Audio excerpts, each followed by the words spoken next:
Fun fact, Donna Douglas, who played Ellie Mae Clampett, was a former Miss New Orleans and competed in the Miss America pageant in 1957. Her beauty and charm helped her land the iconic role, where she became beloved for her portrayal of the sweet and adventurous daughter of Jed Clampett. In addition to her acting career, Douglas was known for her love of animals, which was reflected in her character's affinity for critters on the show. This combination of beauty pageant experience and her down-to-earth personality made her a memorable part of the series. Come and listen to my story about a man named Jed. A poor mountaineer barely kept his family fed. And then one day he was shooting at some food, and up through the ground come a bubbling crude oil, that is, black gold, Texas tea. Well, the first thing you know, old Jed's a millionaire. The kinfolk said, Jed, move away from there. Said, California is the place you ought to be. So they loaded up the truck and they moved to Beverly Hills, that is, swimming pools, movie stars. The Beverly Hillbillies.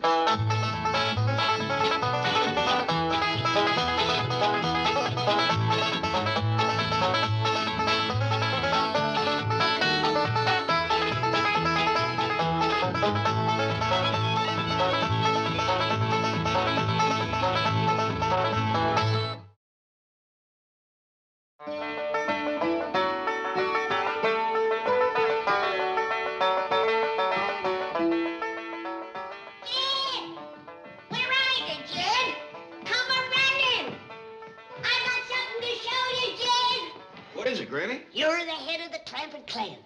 When you see what's coming down them stairs, your heart is going to swell up and burst with pride. Well, let's take a look.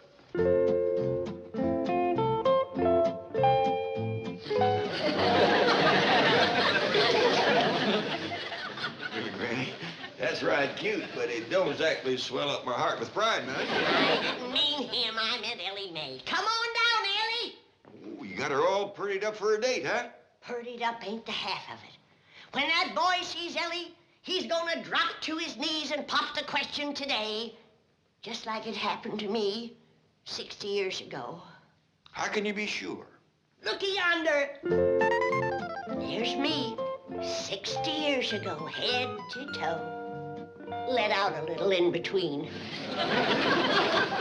What took you so long, girl? Well, I thought I'd never get them rascals buttoned up. Lost my button hook. Well, Jed, don't she just fair take your breath away? She does for a fact, Granny. But, is women still wearing them kind of clothes today? No. And that's why so many ain't getting married. What you mean?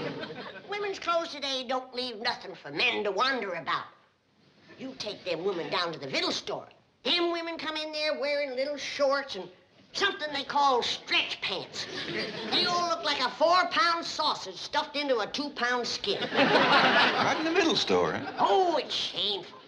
Why, them women show more than a sideshow wiggle dancer at a county fair. Ain't you been down there? Ain't you seen them? No, but you sure put me in a mood to go.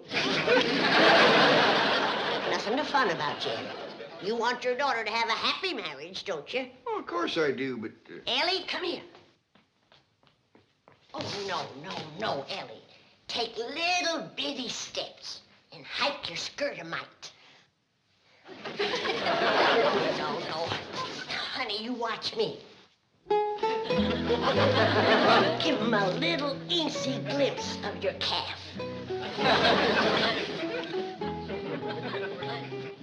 Drives a man mad. Granny, 60 years is a long time, and things change, including what drives a man mad. Are you trying to tell me? Howdy, everybody. Hey, Ellie, you're... What's so funny? You! What's that thing you got on your head? That's an expensive hat. Special made. Cost my paw 2 pigs and a chicken. If you ask me, it'd look better to wear the 2 pigs and the chicken. I reckon nobody asked you, Jethro. Well, all right, but her fella's coming up the driveway now, so she better hurry and get into some courting clothes. She's wearing courting clothes. Them? There he is. I'll go let him in. No, Ellie. It ain't proper for a young girl to be ready when her beau comes to the front door. We'll wait in here. Your paw'll let him in. I sure hope I can remember his names. He sure does have a bunch of them. Hello, Mr. Clampett. Howdy there, young fella. Jethro, you remember Mr. CPA, Rod Fern, Fred Penn, Fern Pot? Penrod. I always forget that one. That's my name, simply Penrod. Well, simply, this here is Jethro. Good to see you again, Simply. Fred. No, that's Jethro. I'm Jed. I'm Fred. Now you're getting it. I don't blame you for getting mixed up with other folks' names. You got enough to do to remember your own. You must have 8 or 10. Howdy, Mr. Redfern. You're in for a surprise. Ellie? No, simply, this here is Granny. Simply. That's what he wants us to call him, Simply Penrod. Praise be. I never could remember all them other names. Hi there, Fred. Ellie. What are you, a Gibson girl? Shucks, no, I'm a Clampett. Give the boy credit, Ellie. He remembered your first name. That's better than he did with any of the rest of it. I mean, what are you doing in this strange costume? Funny looking, ain't it, Sim? yes, it is. You think that's funny, do you? Walk for him, Ellie. You're right, that's really funny. Why, you silly pink Now, squeak, you don't Simply know... and Ellie, I reckon it's time for you to get going. Come on. Maybe we ought to stay here, Ellie Mae. All I've got's my motor scooter. You said you'd ice pop our car. Oh. There it is, Simply. It's all yours. Is this your car, Mr. Clampett? Well, strictly speaking, it belongs to my cousin Pearl, but I can keep it as long as I keep her boy Jethro. I'm afraid I don't know how to drive this. Jethro! So maybe we'd just better stay here instead of going out to dinner. Oh, fine with me. Granny's cooking up hog jowls. Maybe we can both get on the scooter. Oh, no need to do that, young'uns. Jethro, drive any place you want to go. Sure I will. Come on, Fred. Up there? Yeah, come on, pillow fella. He laughs and he mars your cotton dress. Make him walk home.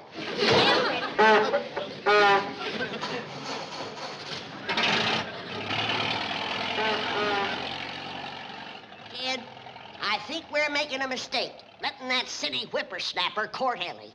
Well, now, Mr. Drysdale seems to set great store by young Fern Pod. Simply. Says he's going to move right up the ladder. Ladder? What's he do down the bank? Wash windows? The way I understand it, he's got something to do with bookkeeping. Must keep him on a high shelf if he has to climb for him. I say that we ought to take Ellie home and get her married to a hillman. She's a filly with a high spirit, and she needs a strong hand at the rein. Well, Leaf Crick's mighty anxious for his boy Dub to get hitched to Ellie. He's strong. I said a hillman, not a gully-jumping mud crawler. All right, Granny. He's the no-account son of a no-account father. Thieves, both of them. All right, Granny. Why, they'd steal a hot stove and come back for the smoke. I'm sorry I mentioned it. Now let's forget about Dub Crick. That suits me fine. Why, even that name ain't rightfully his. Dub? Got it from a school teacher. Somebody asked her if Leaf's boy was smart or dumb, and she had a cold when she answered them. That's the dumbest boy that ever drawed bread.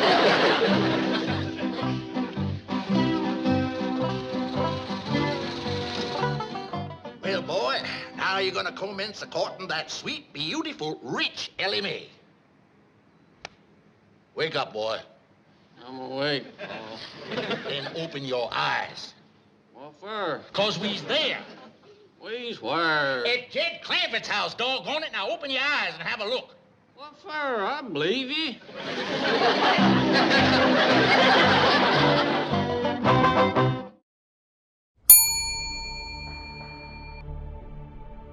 Question 1. Who is back with their lazy good-for-nothing son in tow? 1. Leaf Crick. 2. Mr. Bojangles. 3. The Cat in the Hat.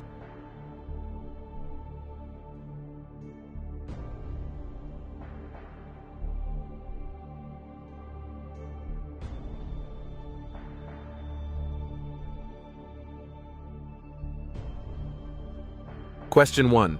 Who is back with their lazy good-for-nothing son in tow? 1. Leaf Crick. 2. Mr. Bojangles. 3. The Cat in the Hat. The answer, Leaf Crick is back with his son to cause more trouble.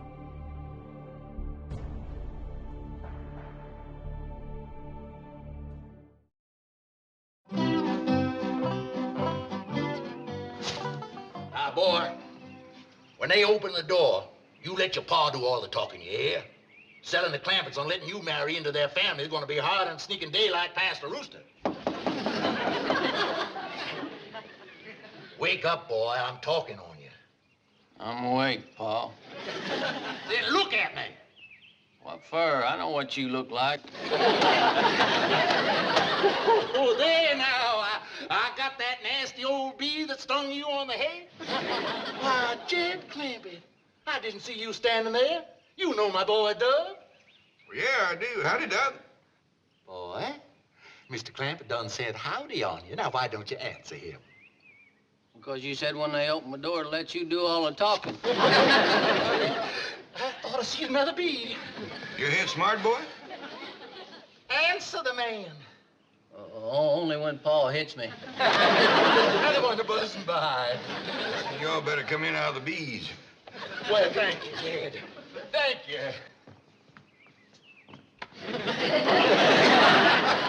Got the sack. Oh, why, this here's just a little present the Dub brought out for Ellie Mae.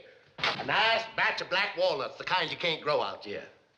Oh, that's mighty nice of you, Dub. Where'd you get them? Answer the man. I stole them. Well, what he means is they hadn't fallen off in the tree yet, and he had to pick them. Now, to a nature lover like my Dub, that's the same as stealing them baby walnuts from their mother. Oh, sweet he is. Yeah, I reckon that's why the bees took out after him. Yeah. Jed, we just plumb tuck it out from toting these here walnuts all the way out here to Ellie. Now, couldn't we just spend the night in your barn? We'd curl up in the hay. We wouldn't be no trouble to nobody. Leif, we ain't got a barn. There's plenty of bedrooms upstairs. As long as you keep quiet and don't rile up Granny, you're welcome to use them. Did you hear that, boy? Didn't I tell you Jed was like that? Didn't I tell you he was the salt of the earth, had a lot of heart? No, you just said he had a lot of money. Yes, boy.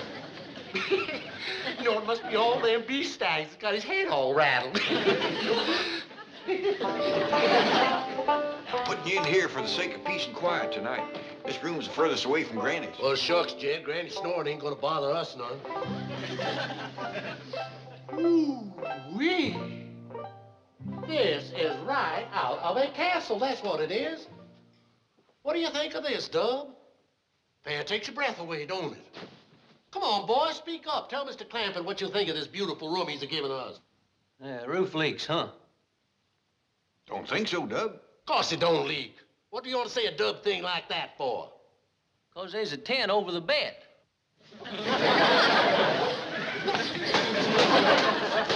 You're gonna ruin my hat. Appreciate it if you two be as quiet as you can. I don't want Granny to know you're here. Leastwise, not just yet. I'll break it to her gently in the morning. Oh, we understand, Jed. I don't. Must be them bee stings, Jed. He'll be all right as soon as he rests and has some victuals. I'll bring you up some grits and jowls directly. You're a good man, Jed. I says to Morty before we left, I says, dry your eyes, Morty. I says, Jed Clampett's a good man. He'll treat me and Dub just like we was his own. He'll board us and bed us, salt of the earth, Jed is. Leif, you hadn't ought to waste all that. Out here in Beverly Hills, you can sack it and sell it.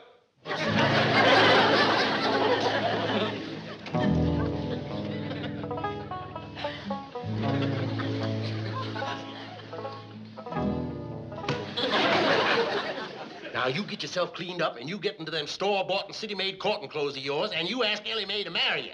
You gotta make that girl your finance before Granny runs us off. I think you mean fiancé. You mean fiancé. I mean finance. Hey, Uncle Jed, I just seen old Leif Crick's car out front. Is he here? Shh, I don't want Granny to know that he's here. They? He bring his boy with him. Dub? Is old Dub Crick here? Hey, Dub! Boy, I just told you I don't want Granny to know that he's here. Now, come on, let's get the car out of sight before she sees it. Where's Ellie Mae and Simply? Oh, they're out riding. I learned him how to drive the truck. All right, now, take Leif's car, put it over behind them bushes yonder. Ain't got no key in it. I'll just let off the brake and push it. Need any help? Shucks, no. Remember now, keep this whole thing quiet. Okay.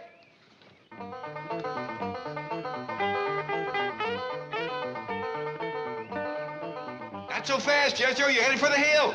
Look out! Catch it, Jethro! Got away from me, Uncle Jed. Yeah, I see it there.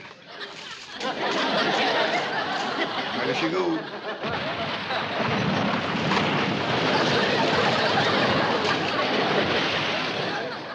Looks like Leif and his boy is gonna be with us longer than I figured. What was it, Pa? Some poor sucker's car just went crashing down that hillside. You know, if I wasn't sure our car was parked out front, I'd have... Hey, there's that old bank of Drysdale. He's the rascal I want to talk to. He runs the bank. Are we gonna rob it?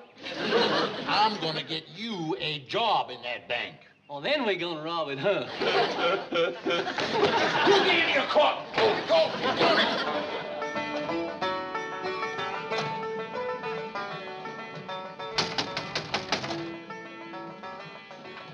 Come in, Mr. Drysdale. Granny, did you hear that loud noise? Yeah. Don't let it worry you. It's my grits exploding.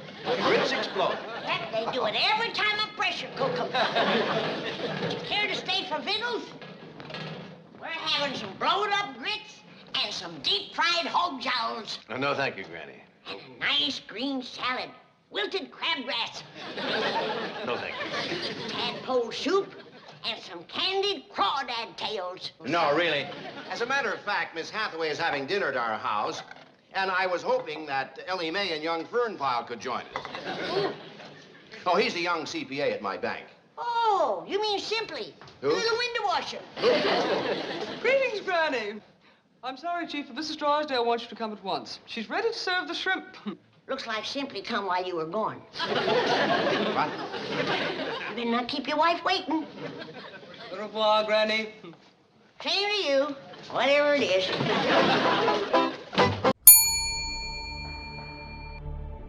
Question 2. What is Leif Crick's real motive? 1. Eat free food. 2. To get Jed's money. 3. Have a party.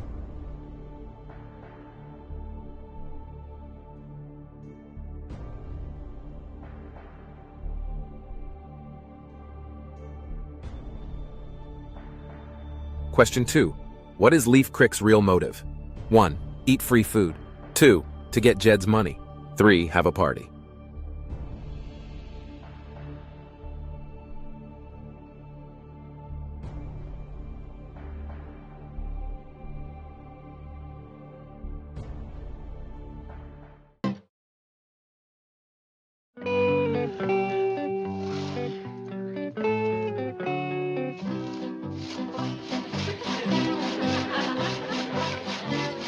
Crick, Doing the work of two men, as usual.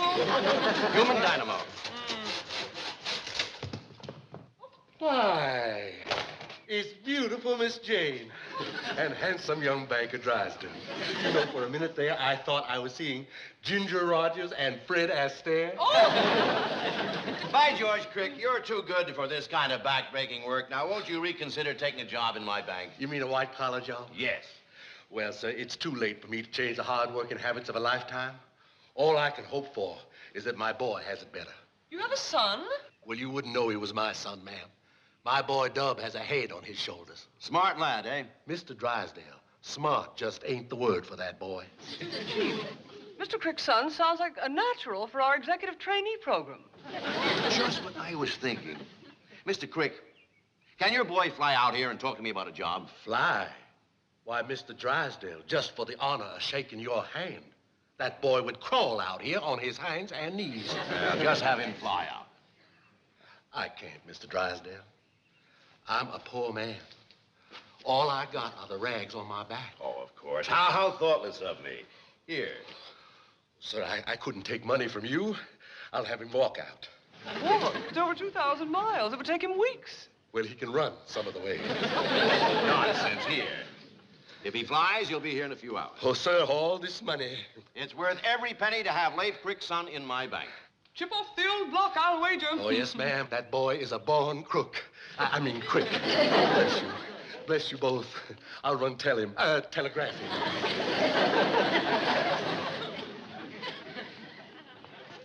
If I didn't know better, I'd swear you were Ginger Rogers and Fred Astaire. Wonderful man. Yes.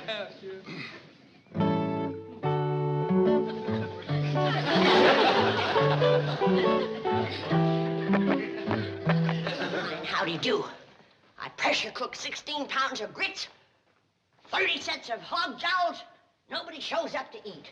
Grits and jowls, come and get them or I'll throw them out. If there's anybody upstairs, Biggles is ready. Don't throw them out. I'm coming. There's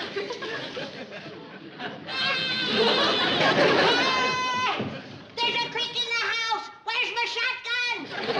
Oops, I forgot. Jed, come a-running. Fetch my shotgun. Hey!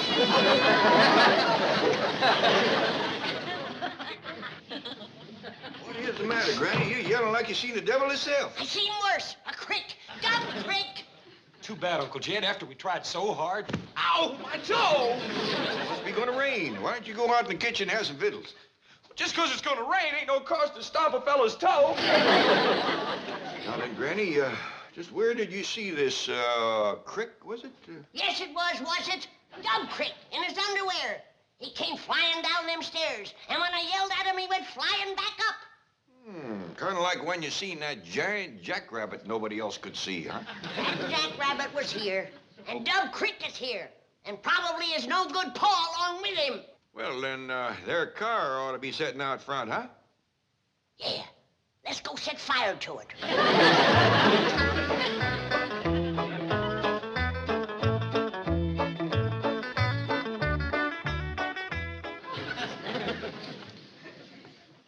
Well, Granny, was it there? No. Yeah, come on now. Let's go have some victuals and we'll all feel better.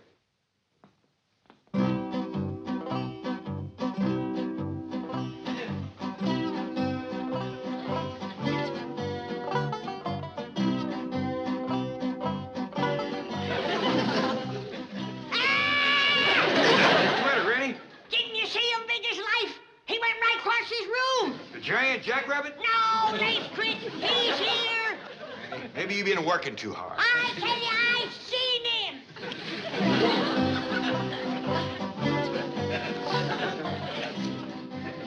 Where are you going, Granny? I'm gonna search this house top to bottom till I find that overgrown varmint. Now, what would a jackrabbit be doing upstairs? I'm looking for a jackrabbit. Howdy, Pa, Granny. Well, look who's here. You young folks home kind of early, ain't you? Well, we had to come home. There are no lights on that truck. What you want to do, read? Did you see anything of Leif Crick's car out front? No, ma'am. Did you see anything of Leif? No, ma'am. How about his boy, Dub? No, ma'am. I don't suppose you saw anything of a giant jackrabbit. You women folks is through whispering. I think you ought to invite this young fellow to stay for supper. How about it, simply? Fred. No, I'm Jed. Mr. Clampett, my name is Fred Penrod, period. He's come up with another one. Well, let's go sit at the table before my tadpole soup gets cold. Oh, I just remembered. I've got to work on the books tonight. So long, everybody. I'll be seeing you, Fred. Manana, Ellie. Manana? I wish that boy would pick out one favorite name and stick to it. Granny, can I take off my court and dress now? Sure, honey. I'll keep the soup hot. Won't take me long. Hurry up, boy. Ellie Mae's come home. Ain't you in them high-class big city courting clothes yet? Almost, Pa. And they is really something. You can't even tell they secondhand. Well, come on out here. Let me have a look.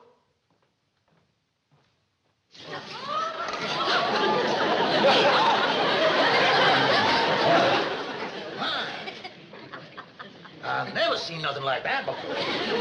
Are you sure them's real big city clothes? Yes, sir. Luke Short over at the general store in Sibley bought these off a fella that worked at the racetrack in Hot Springs, Arkansas. Well, cities just don't come no big on Hot Springs. That's the truth. You know what this outfit's worth, including the watch and the yaller shoes? How much? $15. $50? That's what I call robbery. Yeah, I knowed you'd be proud. It's the most I ever stole. Now, that is. Commencing tomorrow, you's gonna be working at Mr. Drysdale's bank.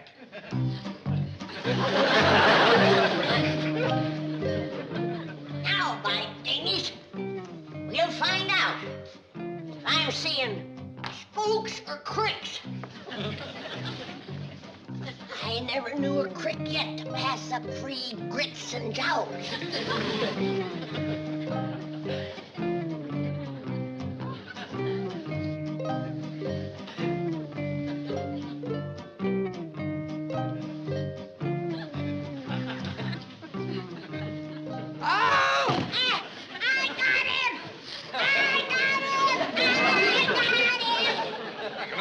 When Granny pressure cooks the grits.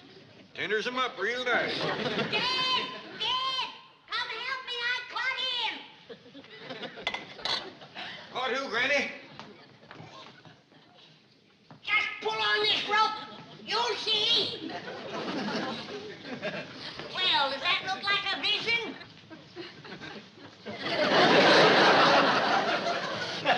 Oh, it looks like Jethro. Well, it's worth your life to try to get seconds around here. Sorry, Jethro. I thought it was one of the cricks. Yonder she is, boy. Get to courting. Which one? I think your best chance is with the little one. Look,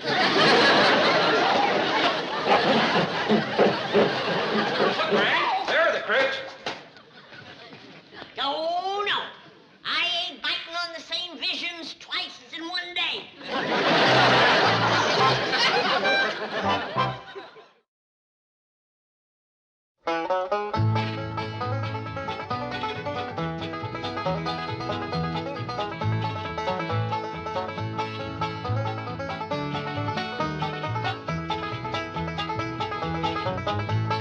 Now it's time to say goodbye to Jed and all his kin.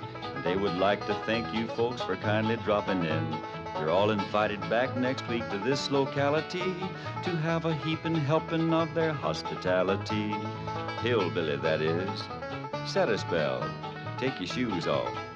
Y'all come back now. Here? Question 3. Who does Leaf Crick want to marry Ella May? 1. His son, Weasel Crick. 2.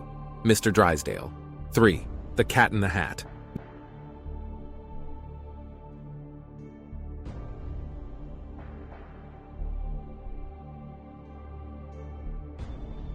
Question 3. Who does Leaf Crick want to marry Ella May? 1. His son, Weasel Crick. 2. Mr. Drysdale. 3. The Cat in the Hat. The answer, he's trying to get his son, Weasel Crick, to marry Ellie Mae so he can get Jed's money.